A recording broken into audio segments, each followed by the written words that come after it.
Oh, Rio, he has a bigger vagina than all three of us combined.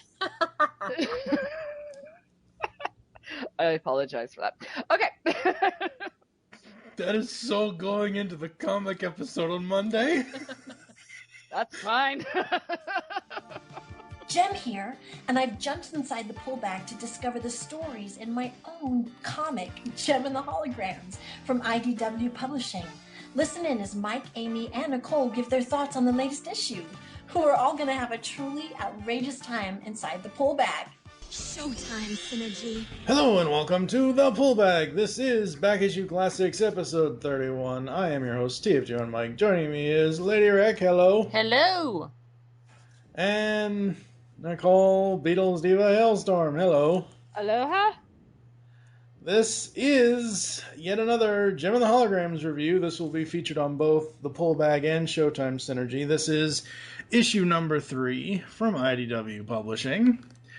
I'll say one thing about this book. It doesn't lack in any aspect except the fact that it doesn't do what half of the other IDW titles do. It does not show you the covers on the title page, like like on the creative page where it says Showtime Part 3. It doesn't have the covers shown. I have it in mind. I have it in mind, yeah. Maybe they just don't do that on the digital versions, because I'm looking at the digital version of it. Gotcha. Yeah. Yeah. But yeah, the covers for this one. So the first two issues had a total of 20 different covers. A lot, yeah. 12 covers for the first issue, 8 covers for issue number 2. This one, IDW has gone back to its standard 3 covers. Cover A, subcover, and the retail incentive cover. Yeah. Pick a cover, Aimee. Pick a cover. Although I really kind of find the, let's see here, the RI cover by David LaFuente. Very interesting. I really kind of like it. I'm going to give it a shout out for sure. I'm going to pick cover A, I think. The Sophie cover. Because I really just like the girls. They're just so much. I could totally see that. Like girls doing that. It's awesome. I find the one that I mentioned, it's just very unique. I like how there's so many compositionally how it's going, very stylized, and I'm digging it, but I'm like, I really like that first cover. So definitely giving a shout out to the second one. I'm going, I really like that one. It's kind of got a good vibe to it too. So there you go. What about you, Nicole? I have all 3 of them. But again, I really like the Sophie cover just because of the colors, and it really pops out. The girls look like they're having fun, and it complements next month's issue with the Misfits. So awesome. Some Misfits you guys are. You didn't even pick the one that has their signature phrase on it. Our songs are better. Oh man, yeah, I gotta go with the subcover, honestly. It just looks so cool how they've got them all 4 of them on the center, and Our Songs Are Better down there at the bottom. I just absolutely love that. So getting into this, we have a lot going on. So much going on. We get a previously page to catch everybody up. Just in case you haven't read the other 2. If you haven't, stop the podcast and go read the other 2 right now, and then go listen to the other 2 reviews we did. So this Sorry. Do a pizzazz. You haven't read the other 2? What? So we should really talk about how Kelly Thompson and Sophie Campbell, because Sophie also is doing part of the writing. She's, she and Kelly are coming up with these stories, even though Kelly is the overall writer. modernizing Jem for today's audience, and that includes Twitter and Facebook. I love it. I think it's great that they're doing that. And the previously page starts out, and we have multiple panels of, certain Twitter people. We have the little signature here, and then we have whatever they're going to say at the bottom. And I just love the way this is all laid out. Singer girl. Misfits are so overrated. Next. Hashtag true. Yeah, I absolutely love that. I love it. It's great. I really dig the fact that we go to the next page to the guest list, and all of the holograms are in stars, and all of the Misfits are in lightning bolts, with Rio right in the middle.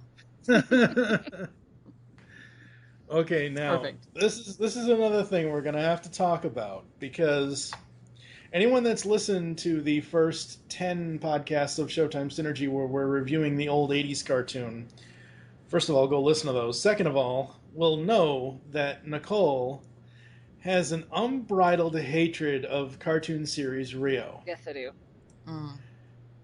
Please tell me you're coming into this with an open mind when it comes to Rio's character. I am. Because he's not exactly the way he used to be. He's not exactly totally annoying me right now. He's charming in the comic. I don't trust him, though. I don't trust him. I don't blame you. There's something about him. He's just way too easygoing, and I'm not liking it. I'm going to enjoy it while we've got it. Let's just say that. I'm cautiously optimistic. So he hasn't met Jem yet, so this could get complicated. Yeah, no, that happens in this issue, I believe. He doesn't meet Jem in this. He meets Jerrica. Well, okay. Same damn person. This is why I find him so charming. But, in the future when he actually meets Jem... Well, see, that's the thing. Jem is Jerrica's alter ego, so it's like, okay...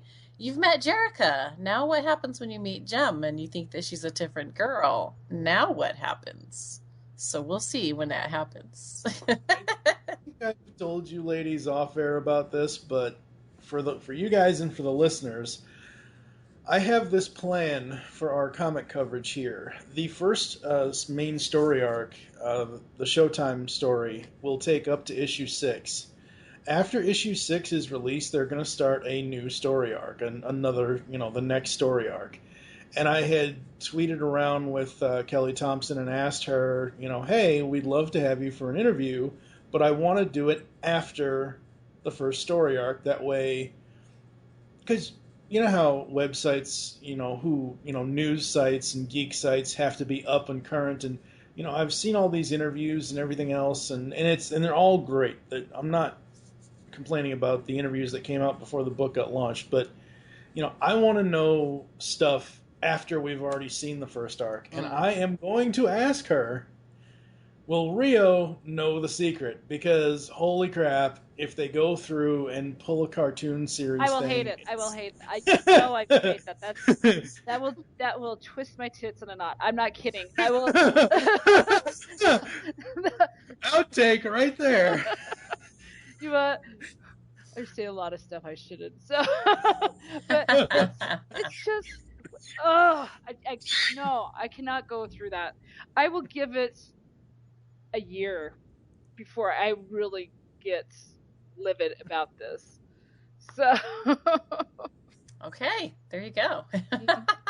We start out issue 3 with basically where issue 2 picked up, where the Misfits are in this coffee or at this signing place. They've seen Kimber and Stormer together, and they are not happy about it, and they have their usual wig out. Traitor!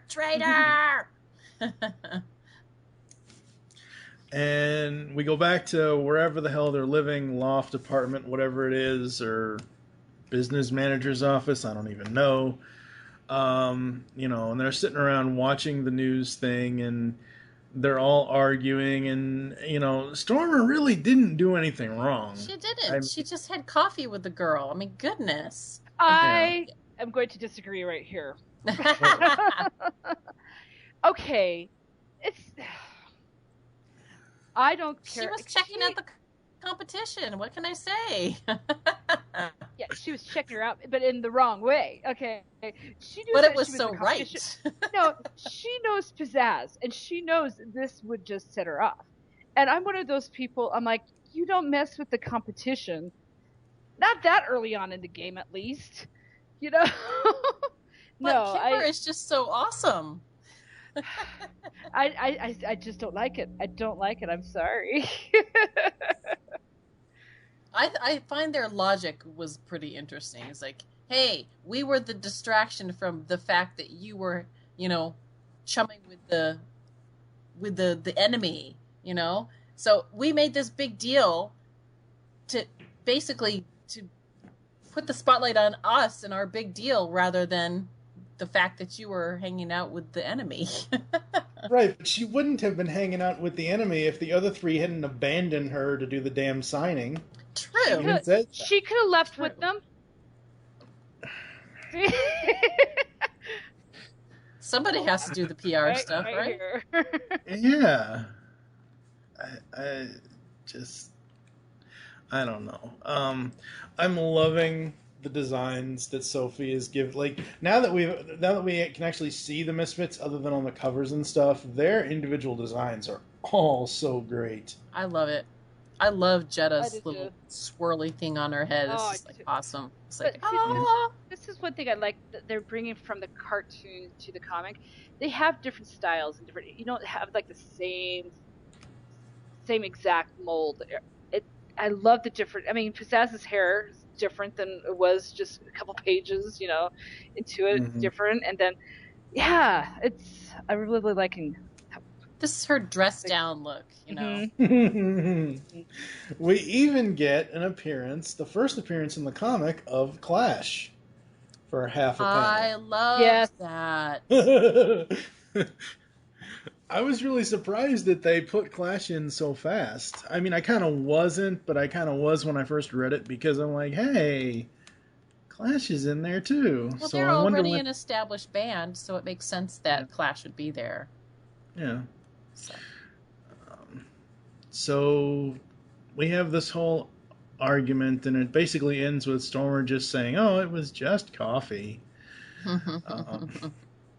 It was a little bit more for Kimber, though. Well, yeah.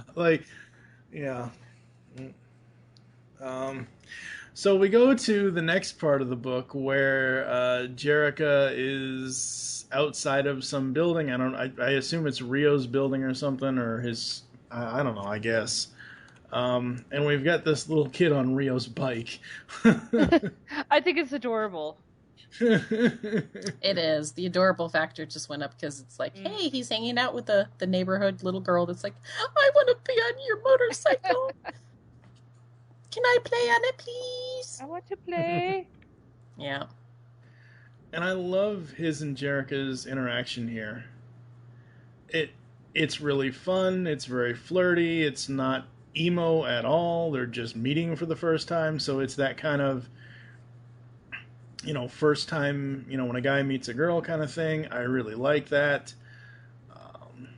What did you guys think of the interaction? It was great. Like I said, he's very charming, and it's got this really awesome vibe going on with it, And you're right, it is exactly as you said. It's the girl that they're out on a date for the first time, and they're very flirty, and I liked that. I really, it really kind of makes me like Rio. I like Jerrica just because she's Jerrica, but it's it's building Rio in a good way. So, come on, Nicole.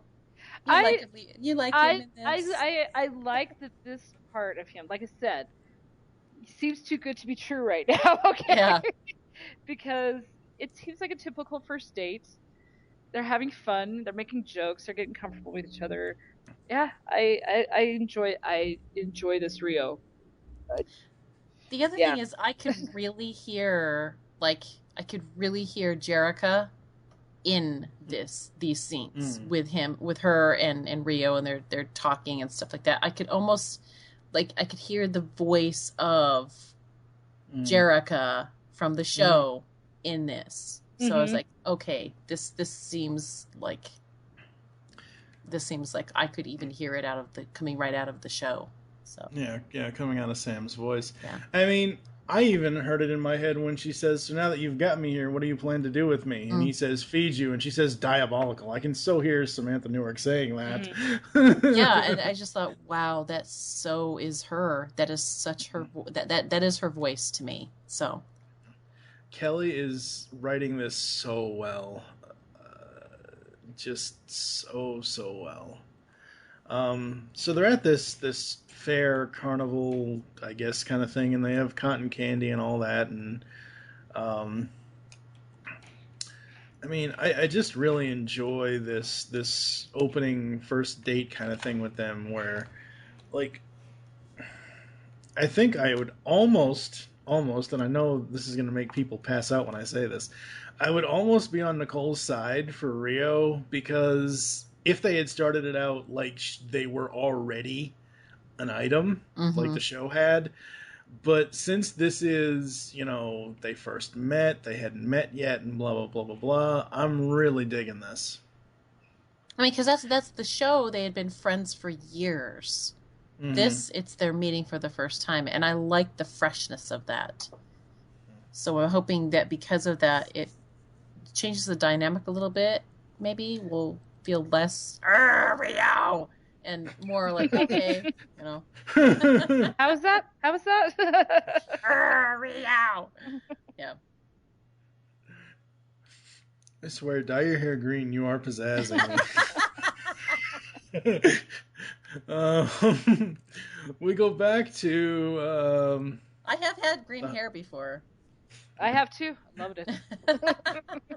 We go back to the Holograms house, and Kimber's in love with the enemy, and she can do nothing but nothing but sigh all the time. Oh. I know that sigh because I know I've made it before. Oh goodness, this is just the cutest. I love the fact that Aja and Kimber are like, okay, who you're in love with now? She's like, oh, but she's so gorgeous. I think it's cute too. I just hope she's not going to be constantly like this. You know what I'm saying? She better not be. The cartoon Kimber better not come out. Okay. Yeah, I love the I love the panel where Kimber had asks Aja where Jerica met the guy, and Aja says, at the Starlight Foundation, which, by the way, you're totally in trouble for bailing. Yeah, I got the text, all 5 billion of them. See?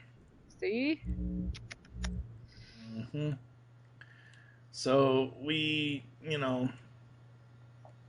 have this whole thing with Aja and Kimber, and I like this because this is good character developing for the two characters, and I like how they're essentially giving each character or a set of characters their own time to shine, where it's not just about the whole group doing something and arguing about something, where you can have the one-on-one kind of time with them. Really dig that. I know this whole interaction is, where did you run off to? Nowhere. I had an emergency. A cute emergency. It's cute. It's like, oh my gosh, Kimber, I love you. I can just grab your cheeks and just go, you're so cute. Yeah. I love when Aja asks her, since when is anyone out of your league? She's out of my league.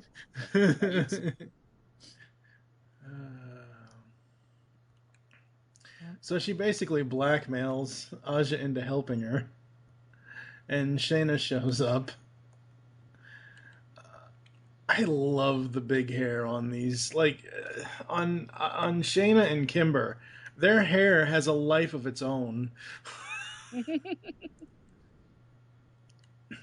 I love that, though. How they're doing it. So fun. Yeah. I love that though, because their hair they're girls. Come on, it's part of their personality. It really is. Mm-hmm. Yeah. So we go back to Jem and Rio, and she's kind of telling him about, her situation in her life and whatever else, and she's gushing about the girls. She's gushing about everybody, like all of the band in her life, basically. Mm-hmm.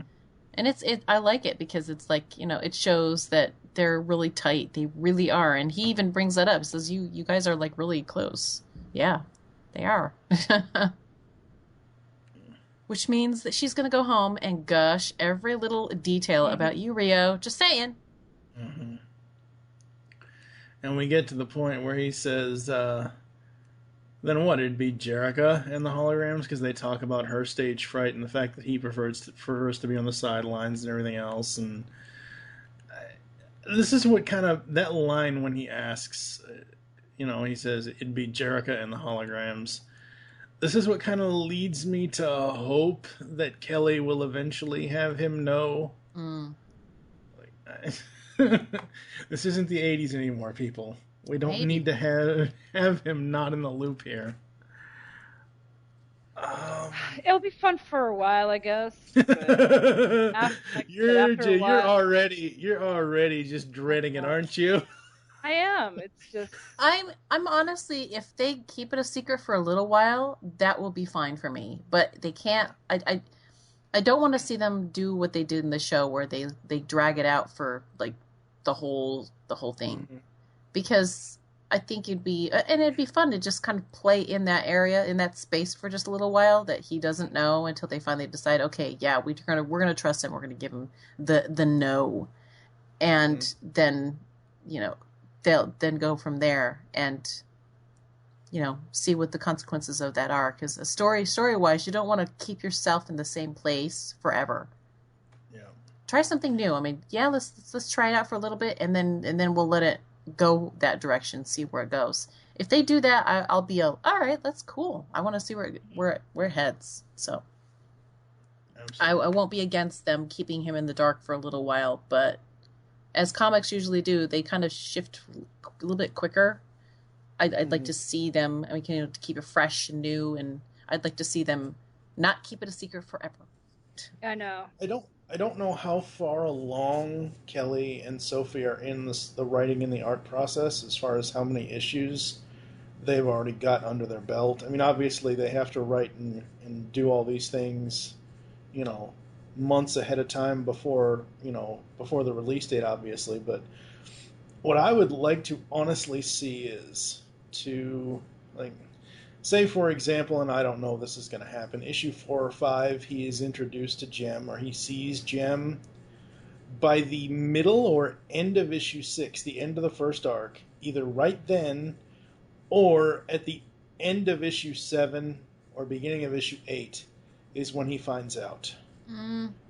I'd give it a year. Because the reason why I say that is because Rhea is supposed to come in the second arc, and if Rhea is going to know the secret, then I don't know. It's just speculation, folks. I would like to at least see it go, because, tentatively speaking, 6 issues is half a year. Yeah. So another 6 issues would be a year. I would not be against waiting that long to see a switch up and a change. I'll give it a year. Yeah, I think a year is reasonable, but we'll see. It depends on what they want to, what they plan to build with it, how long it continues, and I hope it continues for a very long time. Don't get me wrong. I'm not saying, hey, I'm gonna predict that it's gonna fail. No, I want this to be successful. Absolutely. So we go to the Misfits practicing, and I cannot commend Sophie Campbell enough on the colors, on the art direction, on how they are conveying the fact that she, as Pizzazz, is singing, and I just love this. Her hair takes on a whole personality when she's on stage. I love it. Well, yeah. Yeah. And then we get, God, stop, shut up. Problem everything. It's not perfect enough for pizzazz. Yeah. No, I love these 2 pages just for the fact, Sophie, amazing what she has done with all the different expressions just in Pizzazz's face alone. You know, you've got the oh my gosh, she's gonna kill someone, and like you said, her hair even has a personality of its own. And it's just amazing. Love it. Now, we're kind of getting into the background of the Misfits here, because after she explodes and she says, problem everything, the guy, I guess the director or whatever, says, you know that we're not even recording sound right. I know that, but I still know when we're off, and I can't fake a performance when we sound like crap. Are they really faking performance? Are they really Milli Vanilli-ing it here? No, I think they're doing a video, right? Yeah. So everyone lip syncs in their videos. Look at Taylor Swift; she can't lip sync to something. So sorry, all you Taylor Swift fans out there, but it's true. Watch the videos. They don't sync it up correctly, then, is what it is. Yeah, maybe that's it. And so, as this is happening, the guy says, you know, we should really keep going. We're already behind, and the only thing that comes out of her mouth is a giant green skull. The skulls that are on her ears, too. I Notice love it. that. Yeah. Her earrings are skulls, so it's like, hey, she's the skull queen. I love it. So, you know, she kicks everybody else out. She needs to yell at the rest of the band, and not only that, is they start fighting too. It's just, it's perfect Misfit. It really is. I thought I sounded good. No, you're off. No, you're off. You're all off. I love it. I love Roxy's braids too. She's awesome. Yeah. And I love the thing where it says, where she says, "You're totally late, Stormer." What? No way. If anything, Roxy's early, says Jetta. What bull? Yeah. So Pizzazz slumps down on the couch next to Clash, and she looks over and says, "Wait, what is that?" Nothing. Yeah. What the hell is that? And this is where they find out about Jem and the holograms. Troubles a brewing. Issue number 4 is going to be explosive. Just by reading this one as this is slowly ending, I mean, this one is already explosive. She just smashed a guitar. Yeah. She's rich enough she could afford it. Yeah. I love Stormer. I'm so glad Rio's not here. And the director, I wish we'd been filming that. So Pizzazz is having a. Oh, this is the point where we need to talk about the fact that Jem and Transformers is crossing over. Pizzazz is having this total, ultimate meltdown, and she pulls a prowl and she flips the table. No, the bagels! Not the bagels! Oh, and it shows her flipping a table. Now, I wonder if this was already in the story that Kelly and Sophie came up with, or if this is like some strange thing from John as the editor saying, hey, it would be kind of cool if she flipped a table, because that's kind of IDW 80s properties things now. She's basically getting bent out of shape because Clash has got these alerts, what the Jem and the holograms are doing, and they're going to be doing a benefit, and they're like, oh, because they're in our show, they're getting extra PR value, which now means that they're getting to do benefits, and why is it not us? So, and she just takes it to the next level, which it's Pizzazz. She always goes there, It's definitely on par for her. I love her panel when they do the close-up on her eye and she says, Jem and the Holograms have to be stopped. Oh, yeah. That is so cool. It's gorgeous. Oh, I know. It's kind of freaky. You just keep it. She's possessed. Mm-hmm. So we go back to the holograms, and it's Kimber, Aja, and Shayna. And, Aja asks her, they ask her, what's her name? And she says, Jane, last name, Doe. Because Kimber doesn't want to tell them that it's Stormer from the Misfits. Oh, yeah, because it'd be the same thing. It's like, oh, but she's from the Misfits. You can't do that. See, that's why it's bad. That's why these two should not be doing this.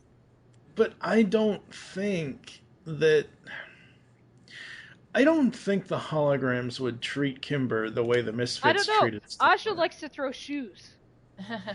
That's only when she's asleep. Oh, but sleeping with the enemy, quote unquote, that's not going to get a shoe to the head?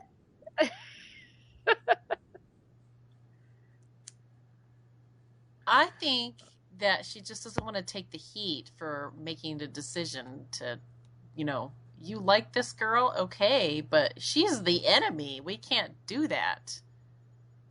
I think that it would just be more like, Kimber's going to do what she's going to do. When she falls in love with whoever she falls in love with, they are just, but they're going to try and steer her toward the right thing, right? Or what works for them. But you know what? Kimber's going to be whoever she's going to be interested in.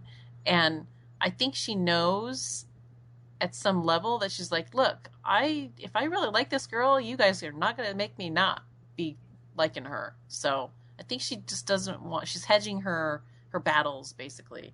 She knows that they probably would frown on that. And she doesn't want to take the heat for that. So she's like, her name is Jane Doe.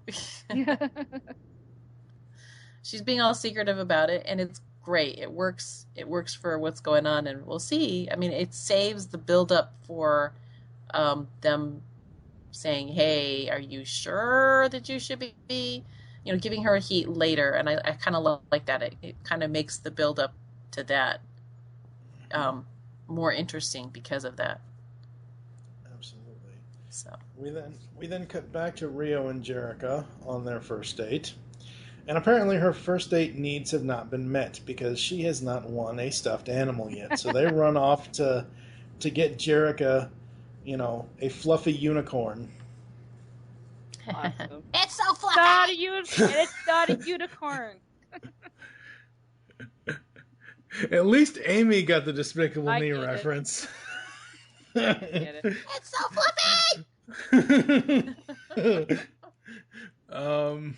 We go back to the Misfits practicing, and Clash kind of walks out on the practice here, and her phone rings, and it's somebody by the name of Blaze. Now, do you know who Blaze is? I do not remember. Blaze was supposed to be in season 4, but it never happened. She even got her own figure, which is hard to come by. But she never did appear in the cartoon, even though she did get her own figure. Awesome. So Clash essentially says that I need a favor from you. You still owe me. And we go into this monologuing where we see Rio and Jerica with what looks like a stuffed unicorn, or at least some sort. Actually, I was gonna say, well, Are you serious? It's Rainbow Dash. Rainbow Dash. Yeah, I thought you said unicorn. She's a Pegasus. Yeah. Whatever. No, there's a difference. Pegasus. There is a difference. Rainbow Dash would be like, no. Yeah, Whatever. You go say that to Rainbow Dash's face. Mm-hmm. So she needs a favor. I'm fast. I've got wings. Exactly. So, we see Rio and Jerica riding off into the purpley night sky. We see Kimber trying to figure out what the hell she's going to write to Stormer. We see Pizzazz kind of looking dejected after she's destroyed the guitar. Another one. Oh, And the whole time we have these really, really small internal bubbles conveying the conversation between Blaze and Clash, where she's like, "No, no, no, you owe me. Yes, did so. Remember that I did that thing that one time." All I can think of is that one time at band camp. Yeah. I could tell you that story. I did go to band camp. I did play the flute. Me too. I didn't go to camp. I did play the flute though. I wasn't awesome enough on it. I wasn't awesome enough to be at camp, but I did play the flute in band. I went to camp and I didn't do what American Pie did. No. I decided to snort pixie sticks instead. And all this blood came gushing out of my nose, and I couldn't perform because I had all this blood on my uniform. Oh my gosh, what drama! Holy cow, I know. It was blue pixie sticks, so it was kind of freaky because of like purple blood. Yeah. Oh, goodness, you're a Klingon now. So there you go. The insides of Nicole. So we yes, you are right. It is a rainbow dash because we see a close up. Of course I'm right. I am not wrong about my pony details. No, I'm saying when we saw it on the bike, we only really get to see the rainbow colors. We don't really see the full stuffed animal, and we do. All I needed to do was see a little wing and a little bit of rainbow in the feet. Yeah, it was. I know. I knew it was a My Little Pony. I was like, oh, she's got a My Little Pony. And then I saw the end. I was like, oh, it's Rainbow Dash! Yay! I thought Rainbow Dash! Yay! Which is awesome because, like, you know, IDW has that property as well. So it's like it could totally be a crossover because they have the license for both. Mm-hmm. And we have this whole phone conversation where she's asking her if she's catering for that big event at the Starlight Foundation and whatever else, and you know, we don't hear the other side of the conversation, but she says, why? Because it's Jem and the Holograms' first show, and I'm going to make sure it's their last. And we end on a page where Rio and Jerrica are kissing. Aww.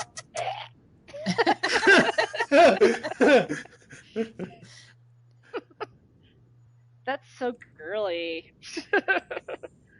No, Jerrica and Rio sitting in a tree. K-I-S-S-I-N-G. So, that's the end of this one. What do we think overall, writing and art, ladies? I can't wait to see the next one. I think overall, the art is fantastic. The writing is great. It's fresh. It's new. I'm really digging it, and I'm gonna keep digging this for a while. So keep bringing it, man. I love it. The more girl power. Nicole, I'm loving it. What can I say? It's so much fun. It's there's so much goodness in it. Like I said, I'm not hating Rio yet. So yeah, I'm like the colors and the artwork. They bring out so much personality in each panel. It's just amazing. Yep. And for me, this series can do it to this point. We're 3 issues in, and in my opinion, it has done nothing wrong. There might have been the first issue. Like I said, I had a couple issues with the first one. Right, but I'm saying, like, on the overall, with the story and how the story is progressing, the story really has nothing wrong with it. I mean, yeah, sure, we can, make little jibs and jabs and likes and dislikes on the art, but for the most part, it's moving pretty well. I mean, you get most of the gist of what's going on. The proportions are really great. I mean, the face, everything is just looking really great. There are a few places where I'm like, oh, that arm feels a little long there, but it works. It's little things. There's so much harmony going on in each of the panels and how they've got it going on that it reads really, really well. So it's just like, I really can't niggle too much when they have, the little things that are in there that kind of like, oh, that looks a little weird. But, for the most part, it's just so delightful the expressions are so fresh and so raw that I'm just like, I really like this. There's so much to like about it that even the little things are very forgivable. Absolutely. And with this one, we have 2 more bios. We have Clash and Blaze's bios. Mm-hmm. Clash, real name Constance Montgomery. She is 21 years old, 6'1". She doesn't play any instruments, but she wants to be a singer. She loves the Misfits, especially Pizzazz, also vintage vinyl, faux fur, and cake. Hates Who doesn't like cake? She hates everything Pizzazz hates, which is a lot. Her prized possession is a Tech 12 turntable. She is voted most likely to sell you out unless you're the Misfits. And then Blaze, real name Leah Dwyer, age 22, height 5'10". Her instruments, she's a vocalist. She loves yoga, lacrosse, hugs, mysticism, milkshakes, the beach, and old photo albums. She hates jelly beans, ghosts, horror movies, and sharks. Oh, where's the fun in that? She doesn't like horror movies. Really? She doesn't like horror movies. She likes everything I like. She doesn't like sharks. Hello. She likes the beach, but she hates sharks. It comes. No. Come on, girlfriend. Come on. Her prized possession is the Misfits' first album, vinyl, signed by all 4 band members, and she is voted most likely to race you and win. Hey, she's a racer girl. Woohoo! Mm-hmm. Awesome sauce. Now, for number 4, Jem and the Holograms do their first live show at the Starlight Foundation's annual fundraiser, but a rabid Misfits fan is determined to sabotage their performance at any cost. Hey, there's an Optimus Prime line if I ever heard one. I can't wait to see if they're going to do Clash as the mistress of disguise, Yeah. That'll be fun. That'll be really That's going to be so awesome. Yeah. Did you guys read any of the holograms? Read any of the holograms? Did you get any of the there's 3 extra pages in this that have basically comments from other people sending in. Oh, yes. Yeah, the letters section. Yeah. I kind of read it, but I didn't really read it all the way through. Yeah, What's up? What's in it? No, there's some really good ones in here, but there is one moaner. Really, oh my gosh! Wow. She's like, you ruined it forever, and you want to know something? John took it in stride. I know. I was like, oh, good on you for doing that. You probably won't publish this. Oh, really? Is that a challenge? John's like, that was a challenge. They threw the gauntlet down with that one, man. Yeah, so definitely read the holograms if you get a chance, because there's some really good ones in there. Mr. or Mrs. A. Floyd, chill your britches, man. Yeah. Dude, really. I wouldn't say she, but I don't know if it's a she. It could be anybody, to be honest. Yeah. Whoever you are, don't give me the whole "you've raped my childhood" kind of thing, okay? You can save that for the movie. Yeah. The comic is good. She already talked about how horrible the movie is, and they're just adding it on to the scarring. Wow, that's just you haven't seen the movie. Hey, they got he or she did get something wrong. She said, I know. They're not supposed to be sisters. I was like, hello, they so totally were in the show. Did you not watch it? Exactly. Go back and read our reviews. And John came back and said, yes, they are. So, Call him out. Call him out. Yeah. I have got to get John on for an interview. Oh, man. All right, so coming up in the pull bag, we have had an interesting month of June here. Last week we had Pulling Your Bag Under the Base, where we talked about Combiner Wars part whatever the heck it was, Windblade number 3. This week we've got this issue, obviously, and then next week it's going to be either or both, depending on the release of Jem and the Holograms number 4. We'll either have that or Transformers Robots in Disguise number 0, the free comic book day issue. What do you got going on, Farrah? What do I got going on? Yeah. Outside of podcasting or in podcasting land? In podcasting land. Well, that's a good question. I'm trying to keep up with everything right now. I'm like going, let's see here. I'm doing this show, and we're doing some Windblade reviews. So that's what's going on with me. If you want to follow me, you can find me on Twitter. I'm Lady of Wreck. What about you, Nicole? What's going on with you in podcasting? I just pretty much guest host here and there and wherever. So, Google Beatles Diva, that's me. Yeah, we're all on the Windblade review, which gotta edit. Team Angel for the win. Well, you should have already edited it, but by the time this comes out, but yeah, that's true. Hopefully. So, all right, folks, that's Jem and the Holograms number 3. Make your great escape into comics, and we will catch you next time. Aloha. Bye-bye. Show's over, Synergy. You've just heard the latest episode of The Pull Bag, the GCRN's comic review and discussion podcast. There are several ways to get in touch with us and leave feedback for the show. You can visit the website, geekcastradio.com, where you can comment on the episode and all of our different podcasts. You can rate our show on iTunes. Be sure to leave us feedback. Call the voicemail line, 502-526-5821. Please remember to tell us the show you are leaving the message for, and your name. Become a fan of us on Facebook by searching Geekcast Radio Network. Send us an email feedback at geekcastradio.com. Follow us on Twitter at geekcastradio. So until next time, make your great escape into comics and unleash the geek in you.